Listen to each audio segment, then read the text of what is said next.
Good evening students. आज हम लोग एक नए टॉपिक कंजर्वेटिज्म के बारे में पढ़ेंगे कि कंजर्वेटिज्म जो था या जो कंजर्वेटिव सोच था वो क्या था, वो किस पर्पस से वर्क कर रहा था, ठीक है, उसका सोच क्या क्या था, वो क्या क्या चेंजेस लाया। देखिए वाटरलू का जो युद्ध हुआ था, वाटरलू वॉर 18 जून 1815 में, जो नेपोलियन और कंजर्वेटिव जो मानने वाले जो कंट्रीज है, जो राजा को प्रोटेक्ट करने वाले जो कंट्रीज है जैसे ऑस्ट्रिया, रसिया, इन सबों के साथ वाटरलू का जो युद्ध हुआ था उसमें नेपोलियन हार गए 18 जून 1815।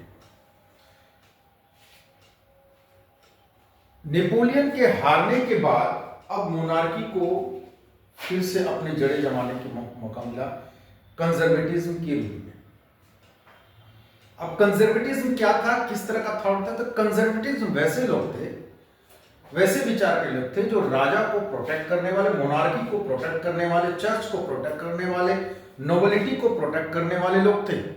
और ये ज्यादातर चाह रहे थे कि इन लोगों को जैसे हैं, मोनार्की जिस तरह का चल रहा है वैसा ही चले। लेकिन नेपोलियन ने जो चेंजेस ला दिया था, ठीक है, नेपोलियन ने जो समाज में परिवर्तन ला दिया था, एडमिनिस्ट्रेटिव चेंजेस और भी जो चेंजेस लाया था, उसको वो चाह रहे थे कि अब वो प्री रिवोल्यूशनरी पीरियड वाला स्थिति में नहीं आए, कि मैंने पहली वाली स्थिति हो उस स्थिति में, क्योंकि अब पब्लिक का भी माइंडसेट चेंज हो गया था। तो कंजर्वेटिव्स जो है को believe that established tradition, institutions of state and society, monarchy, church should be preserve. उनका कहना था कि प्रोटेक्ट, इनको प्रिजर्व किया जाए। लेकिन नेपोलियन ने जो बहुत सारे जो चेंजेस किए हैं उसको कंटिन्यू, एडमिनिस्ट्रेटिव चेंजेस या जो भी चेंजेस किए हैं उसको अब बदला नहीं जा सकता है, क्योंकि पब्लिक जो है अब उन सब चीजों का आदी हो गई।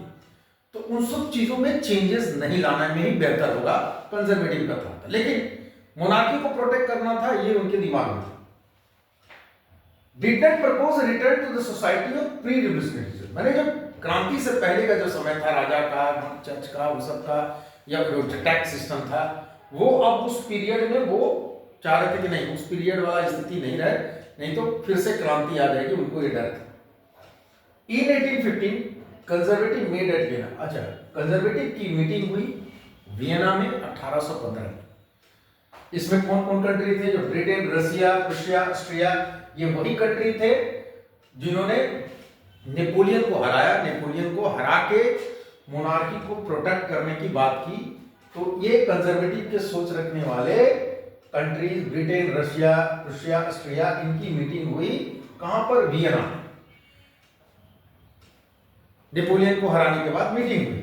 मीटिंग होने के बाद इन लोगों ने डिसाइड किया क्या, कि कम से इनका विचार था कि नहीं, फ्रांस को किसी तरह फ्रांस का एक्सपेंशन को रोका जाए। और फ्रांस को एक्सपेंशन को रोकने के लिए उन्होंने क्या किया? पहले तो Bourbon dynasty was restored to power, जो बर्बन डायनेस्टी थी जो फ्रांस की, उसको फिर से पावर में ला दिया गया। जब फ्रेंच रेवोल्यूशन में पढ़े थे कि 9th क्लास में भी पढ़े थे कि कैसे वहां पर डायनेस्टी खत्म हुई, तो वो डायनेस्टी को फिर से रिस्टोर कर दिया गया।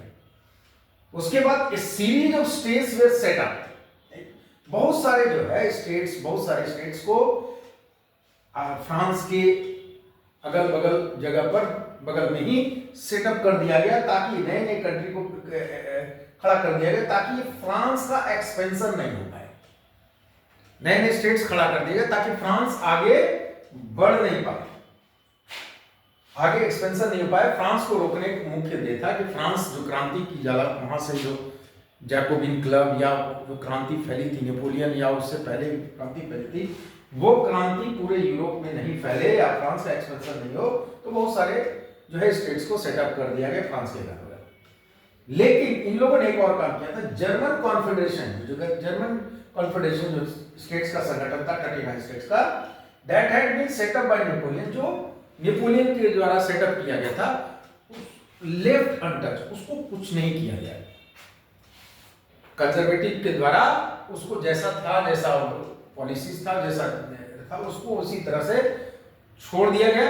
लेकिन फ्रांस में बहुत सारे चेंजेस किए गए, फ्रांस को लगभग कमजोर करने का प्रयास किया गया। तो कंजर्वेटिव्स में मुख्यतः ये होता है कि they are protecting monarchy and church, but they agreed to changes, administrative changes set up by Napoleon. उसके लिए वो तैयार होगा कि नहीं, नेपोलियन जो चेंजेस लाया था उसको हमको कंटिन्यू करने में ही हमारी लड़ाई। तो आज हम कंजर्वेटिव्स के बारे में पढ़ें, नेक्स्ट डे लिबरल्स के बारे में आगे पढ़ेंगे।